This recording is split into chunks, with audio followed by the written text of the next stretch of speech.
So being kind of an elder millennial is crazy because I remember being a kid and the internet being a brand shiny new thing that was a novelty. And I don't think kids understand truly how new of a thing that it was. Like, we just were not connected to the internet all the time like we are now. And just the nature of how things were is so vastly different. So I just kind of want to reminisce and chat a little bit about what it was like living through the beginnings of the internet. So let's get right into it. So one of my most vivid memories of like early internet is, of course, America Online, or AOL. That is where you get the famous "you've got mail" sound, which I'm telling you was like the ultimate serotonin, like hearing "you've got mail." Like, there was just nothing better than hearing that sound.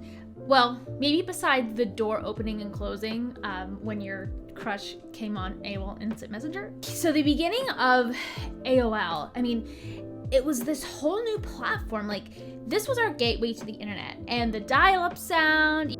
So to get on the internet, you literally had to like click on the AOL icon and you had to dial up. So there was no instant access to the internet, okay? You had to literally dial up, and it was this whole process. It probably took like 5 minutes, I'm not even joking. Like, it took 5 minutes from beginning to end, and you had to sit through the sound where it's like ding, ding, ding.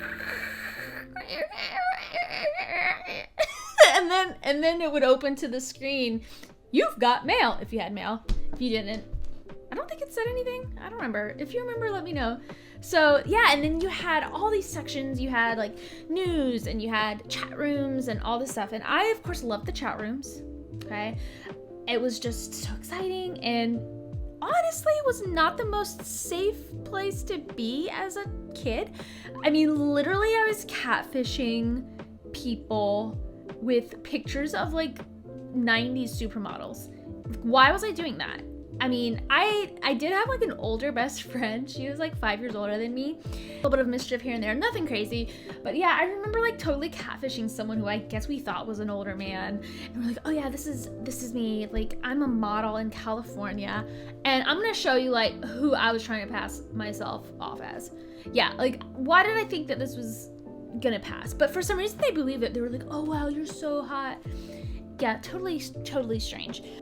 Going into the chat rooms was definitely a big pastime. And you know, the ASL. And of course, I was literally, 12F Georgia. And what would I always put? 18F Cali. I just felt like I needed to be living in California. I think this was just Hollywood's impact, to be honest. I don't really know what else would have motivated me to do that. But anyway, so we just have all these conversations, and there also were message boards. And I remember very vividly, and this was a few years later, there were message boards where you could like post your outfit of the day. And of course, it wasn't a picture. You literally just described your outfit. And it was like people would post, "Oh, I'm wearing a Juicy Couture tracksuit and my Tiffany locket necklace with a messy bun and Lancome Juicy tubes," and like every day. And like for some reason, like it was so fascinating to me, and I would do the same thing, and I would write all these outfits. Like I couldn't afford that stuff. First of all, I didn't have none of that, but it was just a way to kind of play make-believe. I don't know. So that was another aspect of the internet that was truly crazy to me. So yeah, AOL message boards, there was something for everything. I remember there even being a sim horse chat. I didn't even have horses. I wasn't interested in horses, but I played this sim horse chat game. Like, why? Literally, it was like you had to collect horses, and they would have stats. Like, it was like you were doing horse racing and tricks, but it was all virtual. And like I had literally had a notebook where I wrote all these details about my horses. I don't know. And then they would have these races, like a race, and then some arbitrary person would just pick a winner. I could not tell you why 12-year-old me was obsessed with some horse races, but I was. So I remember one of our earlier computers was like this huge, the big box computers. And I think we got it off of like QVC or something, where it was this package where you got a computer and you literally had like 100 software titles, including like Microsoft Encarta, different games, like all kinds of craziness, and some of it was very much filler filler content, but there was some cool stuff in there. And this was like, when I tell you, I remember this computer and all of the attached CD-ROMs. This was like the best thing of all time. This started my love affair with computers and internet and technology. I think in general, I would spend hours just playing everything I could get my hands on and just exploring all the games, and it was so much fun. It was new. One particular game, which was actually, you know, educational, so it was the Microsoft Encarta Encyclopedia. So this is the days before Google, you know.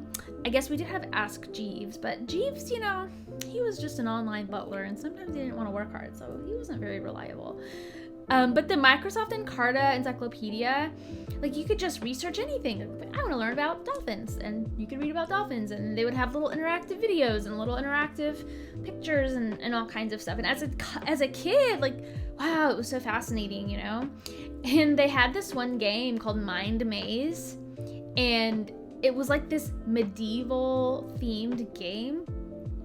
I remember it being the funnest thing ever. And you can actually, if you Google it, Microsoft Encarta Mind Maze, or on YouTube, I mean, people have clips of it, and you could do like the playthrough. And the music of that is ingrained in my cellular soul. It's just, I don't know what it is. It's just the specific music, like, if you know, you know, sort of thing. It was so good. It was so fun. It's just like simple, you know, just, I'm gonna look up the encyclopedia and learn. I don't know if it was just me, but I don't think it was. Let me know if you played Encarta Mind Maze. Yeah, and it was just so crazy because AOL CDs, like, you could get an AOL CD for free, like, at the grocery store. They would have stacks of them by the register. Like, oh yeah, you know, take an AOL CD. Like, I don't know what kind of marketing budget America Online had in like 1995 through 2000, but it was astronomical because their marketing team, like, they had it going on. Because if it wasn't for them just handing out all these CDs, I don't think it would have been as big as it was, really. So you could just get a free CD and, you know, get on the internet. And like, I don't really remember how the logistics of it all worked as far as like paying for it and how much it cost, because again, I was a child, so I didn't really know all that. If you have any insight to that, please let me know in the comments, because I'm very curious. But it was definitely probably more complicated than it is now, and more expensive, especially if you had dial-up internet. I remember when broadband internet was a thing, and yeah, like, because I remember I would want to play Neopets, and the Money Tree, you could get free things from the Money Tree, but if you had slow internet, you would never get anything cool. Yeah, those are just some of my favorite memories that I had. I'd love to hear some of your memories of the early days of the internet and the things that you gravitated towards, if you had the same experience as I did or whatnot. So yeah.